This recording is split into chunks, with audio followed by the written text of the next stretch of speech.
Cool. Hi, everybody. Alberto Contreras here, marketing manager for Latino Tax Pro. Today, we have another live show for everybody watching. Today, we have our friend and guest, Juan Montes, enrolled agent, owner of the taxproblem.com. Hey, Juan, can you hear me? Can you hear me well? I can. Thank you for having me. Cool. Yeah. Thanks for taking time out of your day to join us. While people are coming in, Juan, you want to let them know who you are, what you do, and what your company does? Yeah, so I'm the owner of the Tax Problem. I'm an enrolled agent, and what I do is I specialize in fixing tax problems, and I also teach other tax professionals across the country various topics in the tax world. So, in coming across lots of tax problems at the entity level with like corporations, LLCs, partnerships, one of the common themes that I found is a lot of errors get made when people mix up the distinction between things that are required at the state level for the entities and then the tax side of things, and it gets confusing really quickly. So specialize in fixing tax problems, resolving debts, defending audits. Corporations sometimes will be on the hook for payroll tax, and then auditors will try to hold either shareholders or the people managing the corporations personally liable for those payroll taxes, the trust fund recovery penalty. So I'll defend a lot of those audits. And essentially, we've put together a class to teach people the basics of all of these concepts to hopefully help them avoid some of these pitfalls once they understand, who's responsible for what and what those nuances are. And so that's what I do. I fix tax problems and I defend taxpayers. Got it. Sorry, I was just unmuting things. And a lot of that is because you're an enrolled agent, right, Juan? That gives you the ability to represent clients in front of the IRS.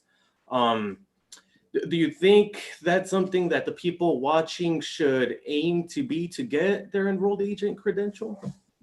Absolutely. So as an enrolled agent, we have the same authority as an attorney does. The difference is an attorney can file a petition in tax court and conduct a trial in tax court, which as an enrolled agent, we can't. However, aside from that, we have the same representation rights as an attorney does.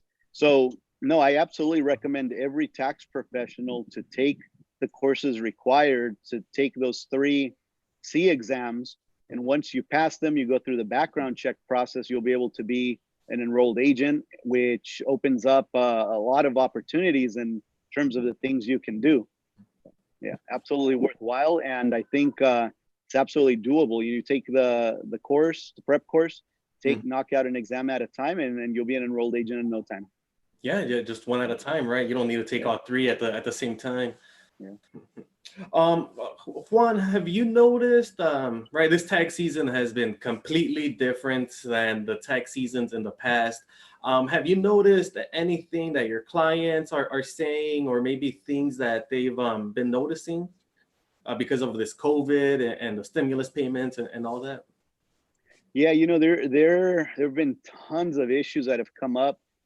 For example, a lot of self-employed individuals, a lot of small companies, they'll use the revenue from the first few months of the year to pay their tax bill, for example. So what I mean by that is, the first few months of this year have been ravaged by COVID. So what I'm hearing a lot is, the deadline was extended until July 15th, which is definitely some help, but there's been virtually no business for a good part of March for a lot of people, all of April, pretty much all of May, and only now in June are things reopening. So a lot of business owners ended up didn't have the ability to generate that income to prepare to pay their tax bill come July. There were lots of programs, or the 2 programs primarily, the EIDL, the Economic Impact Disaster Loan, and then the PPP, which provide people some relief, but those had very specific uses. They're supposed to use for very specific things. The EIDL can be used for tax debt, but PPP is supposed to be for payroll specifically. So there's some restrictions there. And I think the challenge has just been cash flow. What has the cash flow been for these business owners has been a huge thing. Yeah, no, definitely. How you said, from March, everything, their cash flow ended from March. So some businesses do have the opportunity to still be able to operate, but during the beginning, if they were not considered an essential service, they were shut down for a while. Right. Yeah. And, a huge one is restaurants, as we all know, Mhm. because, they were shut down. I have clients whose revenue dropped by more than 90%, which is, Oh, it's that's a insane. lot. Yeah. Yeah. Yeah. I have one client that had 70 employees, went down to less than 5 for a significant amount of time. So it's been rough. Yeah. Juan, next week you're going to be teaching a class on the Latino Tax Pro platform. Let me pull that up real quick here. So here's our website. It's latinotaxpro.com summer webinar series. And to get here, latinotaxpro.com, there's a banner at the top, and it'll show you all the different webinars we're having. Here we go. Corps, partnerships, LLC, and taxes, why it matters. Can you talk a little bit about this course, Juan, and what you're going to teach the people that attend it? Yeah, absolutely. So this class is designed to give you an overview to understand what these entities are fundamentally. What does it mean to have a corporation? Or what is a corporation? How is a corporation owned? Who are the owners? How do they have control over the corporation? How about partnerships? Same thing. Who are the owners? What do they do? What are their responsibilities? LLCs. So we'll explain what these things are at the entity level with the state. And then there's a big wall, a big separation that exists between that and the what happens at the state level for tax purposes. Let me give you a quick example. An LLC is an LLC that gets created with the state, whatever state you want to create it in. But when it comes to taxes, an LLC can actually be taxed like an S Corp, like a C Corp. It could be taxed like a partnership, or it can show up on your Schedule C on your 1040. Wait. So those are, sorry to cut you off on. So you're saying an LLC, they could be taxed different ways, that is correct. even if they're not incorporated as a corporation or whatever it may be. That is correct. So an LLC, once an LLC is formed, let's say you create an LLC, it's our job as advisors. We want to have a conversation. Well, what are your goals? What are your objectives? What kind of business will you be engaged in? Because an LLC, if you do absolutely nothing, once you form it, then the default, if it's you by yourself, the default is it needs to, all the data, all the tax return info will show up on your Schedule C on your personal return. If you create an LLC and it has more than one member, the owners are called members, which means 2 or more people, could be 2, 10, 100, doesn't matter. As long as it's more than 1 or 2 or more, then automatically by default, it requires a partnership tax return if you do nothing. And if you create an LLC, you have the option of filing the forms to be taxed as an S corporation or filing the forms to be taxed as a C corporation. So with an LLC, you could literally be taxed one of 4 different ways. So, one of the huge mistakes I've seen many times is someone forms an LLC, does nothing, and then they've been in business for an entire year, and they think they can start making decisions on what they want at that point. But by that point, they're a year in, and it's a little too late for some of these things on what your options are at that point. Now, from that point forward, you could make some changes and decisions, but that first year, you're going to be stuck with whatever your default is, basically. Got it. But moving forward after that first year, I mean, then they could move around. Right. Well, Juan, and you were saying state specific. I assume since you're from California, you're going to be talking about California, or does this apply for other states?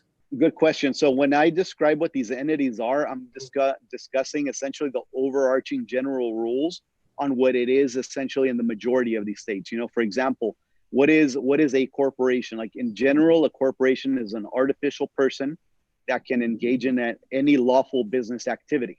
And so real general, right? And then pretty much every state has requirements that they have board of directors, that they have bylaws, that they have meeting minutes when they have their board of directors meetings, So all of these things that are important, and the reason as tax professionals we need to know this, it's not because we're forming corporations or we're managing this part of it, but let's say one of these corporations ends up in a lawsuit. Mm-hmm. You know, the first thing attorneys are going to look at is, has this entity been operated according to the law?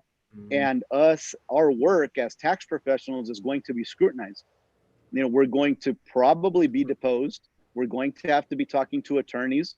We're probably going to need our own attorney. So it'll be important to make sure we have our own errors and omissions insurance and a few other things. So fundamentally, all of us tax pros need to have at least a basic understanding of what all this stuff is, so that as we work with our clients, we're able to clearly draw the line where we say, hey, you know what, you probably should talk to your attorney about this, or talk to an attorney about this. And we make sure that we're at least giving them good information so that they're able to then navigate their business and manage it. Yeah, I like you said, if the client gets audited, their tax returns are going to be scrutinized. And whose signature is on that tax return is who's responsible, correct? Right. So kind of. The corporation would be responsible for the debt. But let's say it's there have been payroll taxes that have not been paid. Mm-hmm. And let's say there's a person in the company, they're a bookkeeper, and they have authority to decide when the and this is a real simplistic, right? There, it gets in depth, but I'm giving a real quick version. Say there's a bookkeeper, they have the authority to decide which bills get paid. You know, do payroll taxes get paid, or does the rent get paid?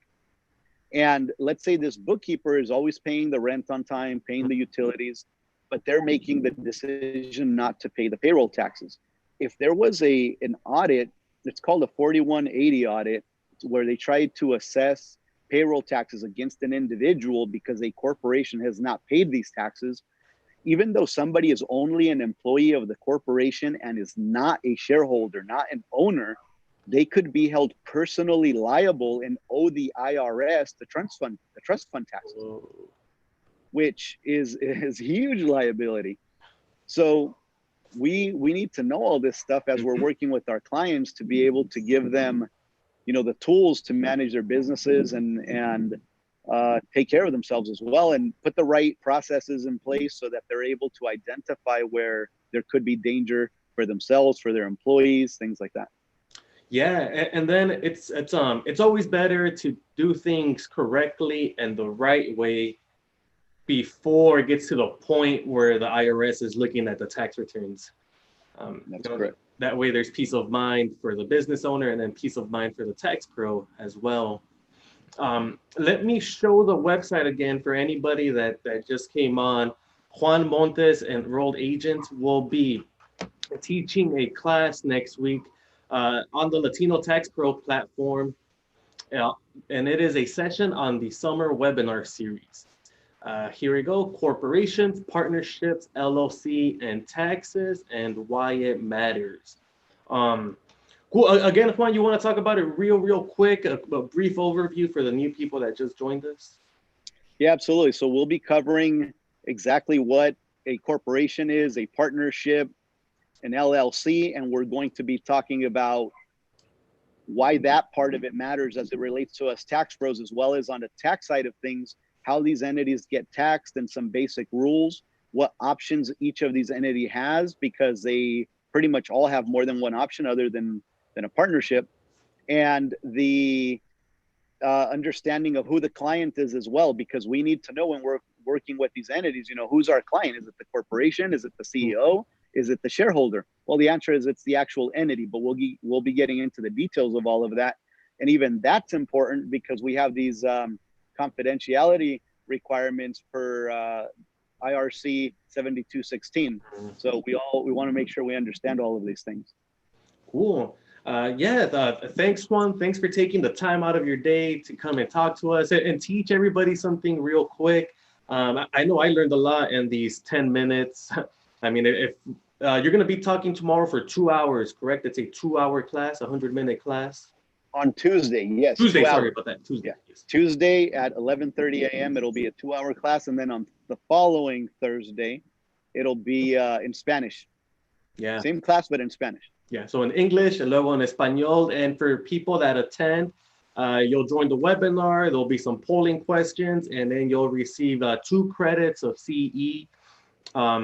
This tax season is a little different. There probably won't be that much traveling this year. We all still need to get continuing education credits to renew our certification. So this is a great way to get 2 tax law credits. Juan, anything else you want to let the people know before we part ways?